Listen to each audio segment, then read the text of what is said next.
Buenas noches a todos, bienvenidos una vez más a Neurotalks. El día de hoy vamos a tratar un tema muy interesante llamado ¿cómo es la adaptación cerebral según las experiencias sensoriales individuales? La expositora es la estudiante Juliana Ochoa Lamprea, de 10º semestre de la Fundación Universitaria Sanitas, miembro activo del Semillero de Neurociencias. Bienvenida, Juliana. Buenas noches, muchas gracias por la presentación. Mi nombre es Juliana. Hoy les voy a hablar sobre un tema muy interesante llamado ¿cómo es la adaptación cerebral según las experiencias sensoriales individuales? Entonces, para comenzar, quiero dejarles esta frase que decía Aristóteles, y él decía, nada hay en la mente que no haya estado antes en los sentidos. Bueno, para iniciar, entonces voy a dar la definición de qué es una sensación. Entonces, la sensación es una suma de impresiones sensoriales que se van a generar al detectar la energía física que nos rodea y transformarla en señales nerviosas por medio de receptores. Este va a ser un procesamiento que va a venir principalmente de los 5 sentidos básicos: la vista, el tacto, el olfato, el gusto y el oído. Entonces, como lo dije anteriormente, pues vamos a hablar primero de los receptores que se encargan de conocer y percibir estos estímulos. Entonces vamos a tener receptores simples, que como lo vemos en la primera parte de la imagen, van a ser receptores que van a tener terminaciones nerviosas libres, que son las que vemos en las esquinas, y van a tener un axón sin mielina. ¿Qué significa que no tienen mielina? La mielina es una sustancia de las células nerviosas, de las neuronas, que se va a encargar de acelerar la conducción nerviosa. Entonces, cuando un axón no tiene mielina, es una conducción nerviosa más lenta. En cuanto a los receptores neuronales complejos, vamos a ver que en una punta tienen las terminaciones nerviosas libres, pero en la otra van a tener las terminaciones encapsuladas. Y a diferencia de los anteriores, estos sí van a tener mielina, que significa que van a ser axones que van a conducir mucho más rápido la información. Los últimos son los receptores de los sentidos especiales. En esta exposición vamos a centrarnos muchos en ello, y estos van a necesitar de unas sustancias llamadas neurotransmisores para poder hacer la conexión entre neurona y neurona.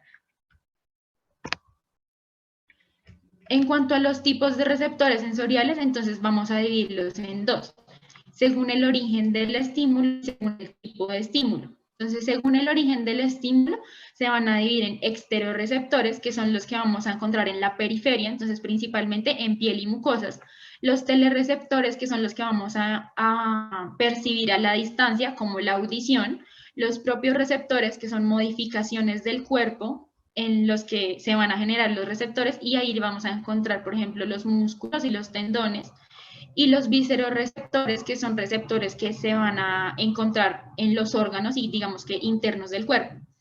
En la segunda clasificación, entonces vamos a tener según el tipo de estímulo. Entonces, primero vamos a tener los mecanorreceptores, que van a responder a energía mecánica, los termorreceptores, que van a responder a cambios en la temperatura, entonces temperatura, frío o calor, los quimiorreceptores, que van a responder a sustancias químicas, y el principal ejemplo son los receptores del gusto, los fotorreceptores, que vamos a encontrar en la retina, y vamos a hablar de los receptores de la visión, y los nociceptores. Como podemos ver ahí en la imagen, entonces pues los receptores de la visión son principalmente los conos y los bastones. Estos se van a encontrar en la retina y se van a encargar principalmente pues de reconocer los colores y todo lo que tiene que ver con la parte de la visión. En cuanto a los receptores del tacto, digamos que pues van a existir varios receptores, pero uno de los principales y en el que más nos centramos es el corpúsculo de Meissner, como lo vemos ahí. Y bueno, vamos a encontrar el receptor del olfato, el de la audición y el del gusto, que se va a encontrar en las papilas gustativas, en la parte de la lengua. Como segundo paso, entonces voy a hablar un poco de los ítems que tenemos que tener en cuenta para un proceso de señalización sensorial. Entonces vamos a hablar de la transducción sensorial. ¿Qué significa la transducción? Es coger ese estímulo que el receptor ya identificó y convertirlo en una señal eléctrica y una conducción nerviosa para que llegue al cerebro. Entonces, primero vamos a encontrar el estímulo. Las neuronas van a funcionar por una gráfica, como se ve ahí en la imagen, que va a ser por cambios en la membrana. Entonces vamos a encontrar que la membrana normalmente va a estar en reposo. Cuando se ejerce el estímulo sobre el receptor, esta membrana se va a estimular y van a haber una difusión de iones a través de la membrana, los cuales van a ir aumentando ese potencial, y al pasar el potencial umbral, este potencial umbral va a ser la intensidad del estímulo necesaria para que la conducción nerviosa se dé y pueda llegar al cerebro. Entonces, pues ahí vemos en la gráfica cómo sube el potencial de acción, y cuando ya llega al cerebro va bajando y vuelve a estar en potencial en reposo. En cuanto a las vías sensoriales, pues yo no me voy a centrar en cada una de las vías de los 5 sentidos porque son diferentes, pero esta es una vía general que digamos que puede acoplarse a todos. Entonces vamos a encontrar ahí el receptor, lo vemos ahí en la periferia donde está en la imagen, y vamos a encontrar 3 tipos de neuronas. Entonces la primera es la neurona de primer orden, que va a estar normalmente fuera del sistema nervioso y va a encontrarse en los ganglios. Entonces vamos a encontrar la primera neurona en un ganglio después del receptor. Luego sí vamos a pasar a la neurona de segundo orden, que se va a encontrar en las células, en la médula espinal, y ahí vamos a encontrar el ganglio de la raíz dorsal. Esto va a subir a la parte ya de la corteza cerebral, y en el tálamo vamos a encontrar la neurona de tercer orden. Luego del tálamo, donde ya se identificó el estímulo nervioso, va a ir a la corteza cerebral dependiendo del sentido que estemos utilizando, y pues ahí se va a generar ya todo el proceso. Bueno, hablando de las fibras nerviosas, entonces vamos a tener básicamente 3 tipos de fibras. En general, la fibra A, la fibra B y la fibra C. Estas fibras van a depender de si tienen mielina o no tienen mielina. Entonces, como ya les dije, la mielina hace que la conducción nerviosa sea mucho más rápida. Entonces, la fibra A va a dividirse en alfa, beta, gamma y delta. Entonces, todas estas van a tener mielina, es decir, la conducción va a ser supremamente rápida. Ahí vemos la velocidad. Entonces, pues la velocidad, como vemos, digamos, la alfa tiene una velocidad de 70 a 120. Es muy alta. Y entonces la alfa la vamos a encontrar en las partes motoras y en el músculo esquelético. La beta la vamos a encontrar en parte sensitiva, tacto, presión y vibración. La gamma la encontramos en el músculo, en el uso muscular. La delta vamos a encontrarla en el dolor, la temperatura y el tacto. La fibra B también va a tener mielina, pero vemos que la velocidad de conducción es un poco menor. Esta la vamos a encontrar en las partes preganglionares. Y la fibra C es la que no va a tener mielina, es decir, la conducción es mucho más lenta. Ahí vemos que la velocidad de conducción es de 0,5 a 2, y la vamos a encontrar en el dolor, pero en el dolor difuso y profundo, temperatura y en partes postganglionares. Bueno, esta es una imagen que nos dice prácticamente en qué parte de la corteza se van a centrar las funciones para los 5 sentidos. Pues ya lo voy a explicar más adelante, pero ahí podemos ver pues en la foto cómo se van a ubicar. Entonces, bueno, tenemos la corteza cerebral. Entonces, de la primera parte que voy a hablar es del área somestésica primaria. Entonces, como ya lo había explicado, luego de que se estimulan los receptores, pasan a la médula, a los ganglios, al tálamo, va a ir al área somestésica primaria. Esta va a ser el primer paso para llegar a la corteza. Luego vamos a encontrar la corteza somestésica de asociación. Esta se va a encontrar en la parte superior del lóbulo parietal. Ahí vamos a encontrar las áreas 5 y 7 de Brodmann. Las áreas de Brodmann son como las divisiones que tiene el cerebro, en las que se van a centrar cada una de las funciones cognitivas que tenemos en el cerebro. Y esta se va a encargar del tacto y el sentido de la posición.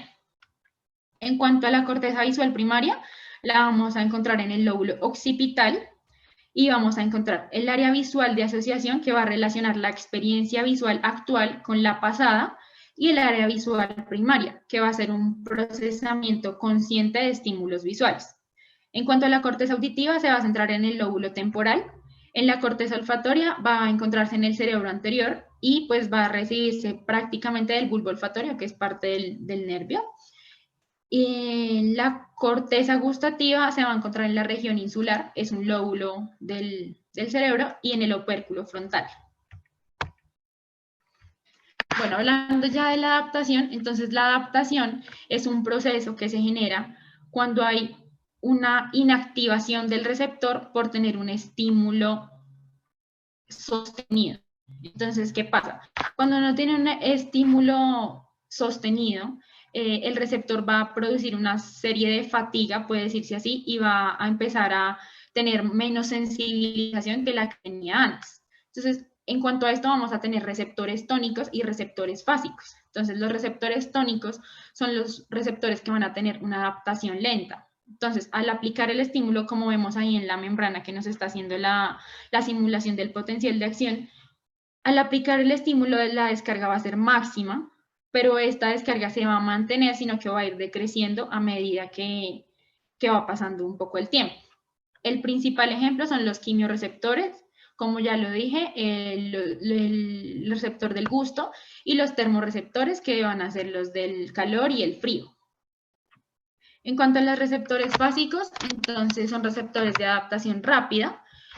Al aplicar el estímulo, la descarga se va a realizar, pero a diferencia del anterior, esta descarga se acaba al instante, es decir, no va decreciendo, se va manteniendo, sino se va a acabar al instante. Esta no va a transmitir señal al sistema nervioso central de manera continua, como si lo hacía en la anterior, podemos ver ahí en la imagen, sino esta apenas sufre la descarga, se potencializa la acción, se recibe y se transmite la señal en el sistema nervioso y se acaba. Y esta principalmente van a ser los corpúsculos de Meissner. Y quiero dejar una frase, entonces dice, la mente estaba inicialmente vacía. Era una tabula rasa o pizarra en blanco sobre la cual se escribían las experiencias proporcionadas por los sentidos. Así, los contenidos impresos, contenidos de nuestra mente, son la suma de nuestras experiencias sensoriales. ¿Qué quiere decir esto? Para las personas, digamos que los sentidos es la forma de aprender, la forma de conocer y de llevar información a nuestro cerebro y poder mantenerla es por medio de los sentidos. Ahora vamos a hablar del último paso, entonces es la percepción. La sensación y la percepción es algo distinto. La sensación es ese proceso ascendente, aferente del sistema nervioso central, que va a subir al sistema nervioso. Y la percepción es como tu cerebro cree que va a hacer esa sensación. Entonces vemos que es la interpretación secundaria de las sensaciones en base a las experiencias y recuerdos previos. Es muy importante que tengamos en cuenta que la percepción se basa en las experiencias y recuerdos previos. Entonces vamos a tener diferentes tipos de ver la percepción. Primero voy a hablar de la forma, entonces vamos a ver que vamos a encontrar una figura y un fondo. Cuando nosotros vemos una imagen, nos vamos a centrar o en el fondo o en la figura. Entonces, si vemos un paisaje y queremos ver un árbol, digamos que el fondo va a pasar a un segundo plano y nos vamos a centrar solamente en el árbol. Nuestro cerebro se va a centrar en el árbol. Pero si queremos ver todo el fondo, ya los objetos como tal van a pasar a un segundo plano y van a ser parte de toda la imagen que estamos viendo. Aquí vamos a encontrar unos principios que nos van a ayudar a ver cómo es la forma de ver la percepción en esta parte. Entonces, primero es el principio de la proximidad. Aquí vamos a agrupar las figuras que están próximas, es decir, si nosotros vemos una serie de puntos súper seguidos, vamos a volver esos puntos una sola figura. Está el principio de semejanzas, que es agrupar las figuras que son similares. Está el principio de la continuidad, que es percibir mejor los trazos continuos que los discontinuos. Está el principio de la conexión, que es cuando las manchas, las líneas o las áreas que son uniformes están muy unidas, las vamos a percibir como si fuera una sola. Y está el principio de cierre, que es cuando tenemos un espacio en blanco, tendemos a crear un objeto para rellenar este espacio. Ahora hablando de la profundidad, que es digamos que la distancia que va a tener la imagen en relación a un plano horizontal, entonces vamos a encontrar la pista binocular y la pista monocular. En la pista binocular vamos a encontrar la disparidad retiniana y la convergencia. Cuando hablamos de disparidad retiniana, nos referimos a que nosotros tenemos dos ojos y cada uno de esos ojos va a ver la distancia del objeto que estamos viendo de una manera diferente. Entonces, al hacer esa diferencia y comparar esa imagen de los dos ojos, vamos a encontrar cuál es la distancia que tenemos cual tenemos el objeto. La convergencia es que la misma retina se va a encargar de evaluar ese ángulo de convergencia y poder así averiguar cuál es la distancia a la que está el objeto. La pista monocular, como pues lo dice su nombre, aquí ya no se necesitan los dos ojos, sino solamente se puede hacer con uno, entonces ahí vamos a tener otra serie de definiciones. El primero está el tamaño relativo, que es cuando dos objetos tienen un tamaño similar, vamos a percibir más lejano el que produce la imagen retiniana más pequeña. Está la interposición, que si un objeto tapa parcialmente a otro, vamos a percibirlo como más cercano. Está la claridad relativa, que vamos a percibir los objetos borrosos como objetos pues más lejanos, en cambio los objetos claros vamos a percibirlos como que están más cerca a nosotros. La altura relativa, que es cuando percibimos más lejanos los objetos más altos. El movimiento relativo, que es cuando nos movemos, puede parecer que los objetos estáticos se mueven. La perspectiva lineal es que las líneas paralelas parecen converger en la distancia, y las luces y las sombras es que los objetos cercanos van a reflejar más luz en nuestros ojos. Ahora, hablando como un poco de la conciencia, entonces vamos a tener en cuenta que este proceso nervioso y todo este proceso neuronal que está pasando va a ser igual en todo mundo, pero al percibirlo y al interpretarlo de manera individual, pues va a ser diferente y va a ser visto por diferentes ámbitos. Entonces, el primero es el ámbito interno. Entonces, ¿qué va a influir aquí? Factores como la edad, la personalidad y el sexo. Estos son factores que vienen ya incluidos en la persona, no son factores externos, pero que pues una persona de 10 años no va a gusto, por ejemplo, al tomarse una cerveza que a una persona que tenga 80 años. Lo mismo pasa con el sexo y con la personalidad.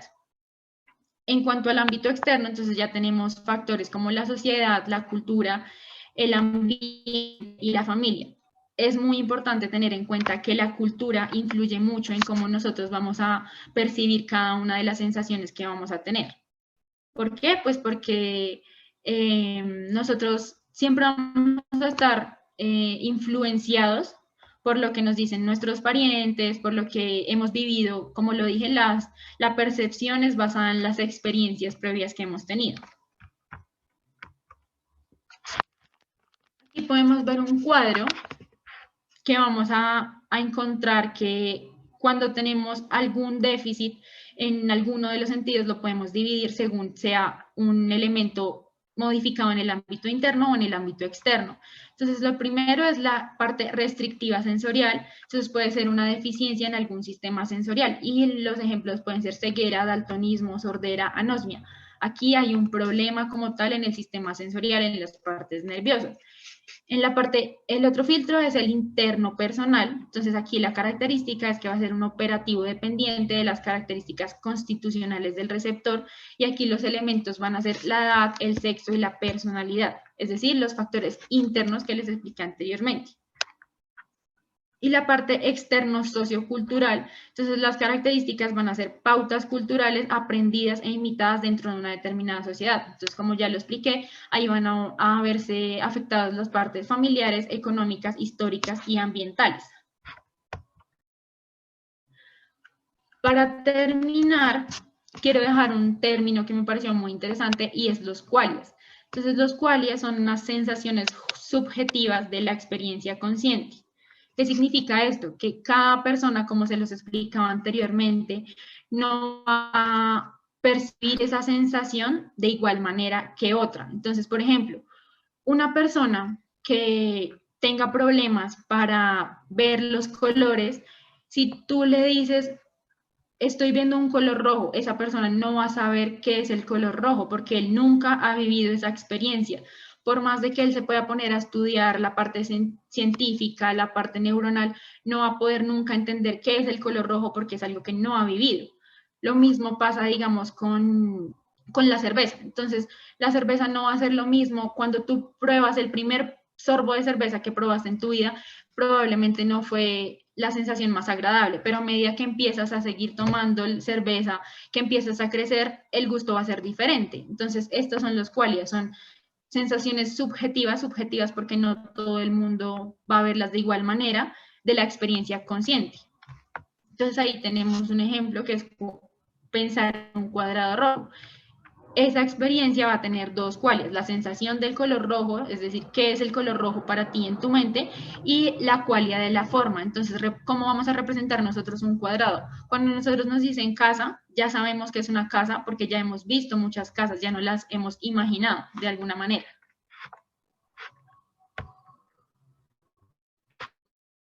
Y todo va a mostrar a la sesión de preguntas y respuestas.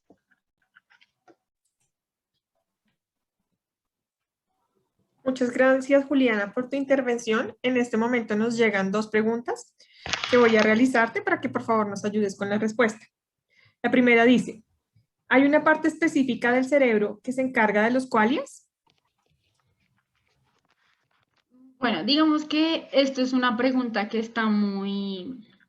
Hay varias hipótesis, pero la hipótesis que más está relacionada es que no hay una parte específica del cerebro que se encargue de los qualias, porque como lo digo, es algo subjetivo, sino es algo que se encarga todo el cerebro, ¿sí? O sea, cuando nosotros tenemos una sensación, la experiencia previa que tengamos nosotros nos va a ayudar a que esa sensación nos parezca agradable o nos parezca desagradable, pero esto va a ser un conjunto de todas las funciones cognitivas del cerebro.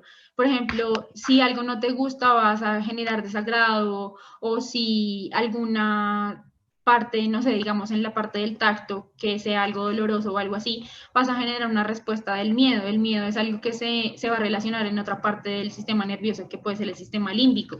Entonces, no es solo una parte específica, sino es algo en general de todo el cerebro, y como lo digo, pues es un término que tiene muchas hipótesis que todavía no se ha estudiado muy bien, y ya. Gracias. La segunda pregunta dice, ¿qué pasa cuando una persona no reconoce los colores? Bueno, pues hablando básicamente de la parte de los qualias, porque pues si tiene un problema en los colores, puede que tenga algún problema en la parte del sistema nervioso, ya sea en los receptores, en los conos, en los bastones.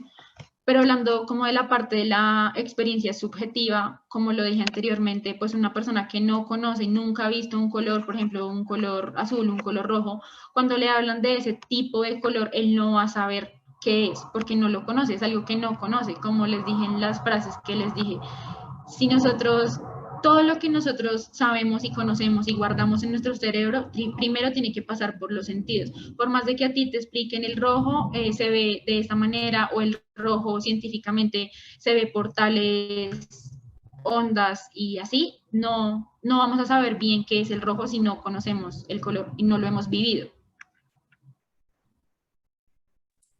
Muchas gracias, Juliana, por tus respuestas. Bueno, como última parte, pues quiero invitarlos a nuestra próxima sesión de NeuroTalks. Es el 11 de agosto a la misma hora, a las 8 de la noche, y se llama Volver a caminar, una perspectiva muy lejana, por el estudiante de medicina de 9º semestre, Juan Sebastián Martínez Palacios.